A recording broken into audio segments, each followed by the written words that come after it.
Yang pertama nih, kan tata hukum beracara. Kalau yang pertama dia tidak hadir, kan ada penundaan yang mestinya dijadwalin. Kan itu dijadwalin tanggal 13. Nah, kalau tanggal 13 dan Pak SL sendiri bersedia hadir untuk besok, mestinya itu dilalui dulu. Setelah dilalui dan kalau yang bersangkutan tidak hadir, maka penjemputan paksa itu diwajibkan. Tapi kan ini enggak. Ini berlaku pada malam hari ini dijemput paksa. Pertanyaannya, ada apa dengan KPK? Kenapa mesti terburu-buru, tidak melalui proses dengan alasan yang kuat? Kalau tadi bilang, Ali Fikri mengatakan Anda sesuai analisis. Kan nggak bisa bicara analisis, tapi bicara bagaimana fakta hukum yang berlaku harus dijalanin. Kita nggak mau berburuk sangka, tapi kalau hukum acara dan kekuasaan power dilakukan, bagaimana nih? Ini terbukti bahwa kalau KPK sekarang punya power besar dan power itu dipergunakan ke sewenang-wenangan. Pertanyaannya, ada apa dengan KPK? Kenapa? Ini kan Pak SL bukan lagi menteri.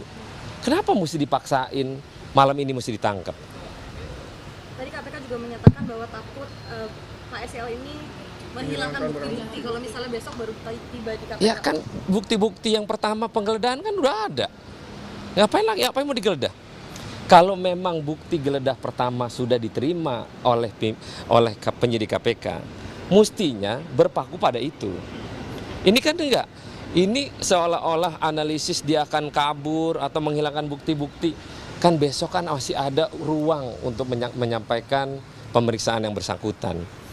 Sekali lagi pertanyaannya, ada apa dengan KPK memaksa malam ini penjemputan paksa? Sedangkan mekanisme hukum acara belum dilalui. Berarti Nasdem sendiri nilainya jemput paksa dilakukan oleh pihak KPK tadi ini bagaimana, Pak? Ini ada kesewenang-wenangan yang dilakukan. Siapa di dalamnya, saya tidak pernah bisa menilai dengan apa yang ada di dalamnya. Tapi ini adalah perlakuan hal yang boleh dibilang kesewenang-wenangan.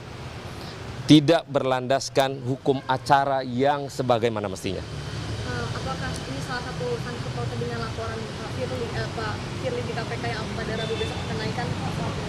Kalau memang urusannya dengan Polda Metro, kita tidak bisa kaitkan dengan Polda Metro. Tapi kalau isu itu berkembang, ada keterkaitan, maka dua-duanya harus dalam posisi yang sama. Sebagai orang berperkara, diduga berperkara dalam hal yang ramai diisukan adalah pemerasan. Nah, ini kita minta kalau polisi bertindak lama, berarti ada apa dengan polisi juga? Kan kita nggak bisa mengatakan bahwa semestinya hanya SCL aja yang berperkara, yang malam ini mesti dijemput paksa melewati acara hukum yang berlaku di Republik ini. Nasdem akan memberikan bantuan hukum nggak Pak kepada Pak SCL nantinya? Saya belum lapor ke Ketua Umum, habis ini saya lapor ke Ketua Umum bagaimana langkah selanjutnya. Tapi yang saya ingin pertanyakan, ada apa dengan KPK? Kenapa? Kenapa mesti melakukan hal itu kepada seorang yang bukan menteri lagi? Mau ngilangin apa dia? Udah bukan menteri kok, kecuali dia masih status menteri. Melalui mekanisme hukum, dijalanin, prosesnya ada, jemput paksa boleh, tapi kalau enggak, jangan dong. Kenapa nggak mesti nunggu besok gitu? Kelanjutan pra-peradilan nantinya bagaimana, Bang? Ya, pra-peradilan jalan, masih normal, masih berproses. Kan nggak bisa buru-buru. Itu kan ada aturan hukum lagi.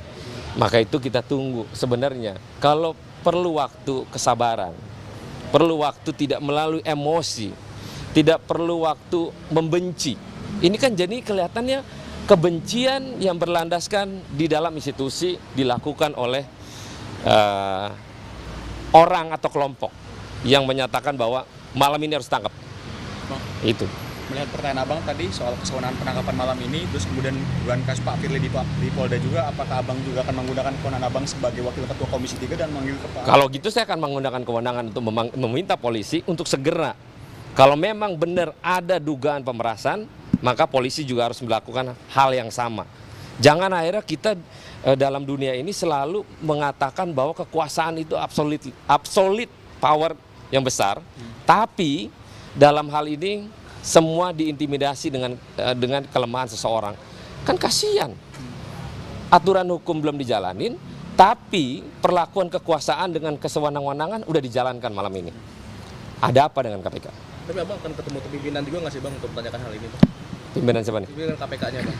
Kita dalam posisi tidak bisa lagi bertanya bagaimana situasional ini.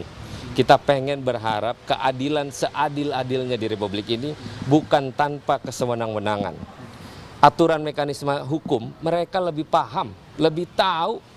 Kenapa dengan analisis yang sedemikian dianggapnya orang mau kabur lah, mau menghilangkan barang bukti. Itu udah nggak mungkin.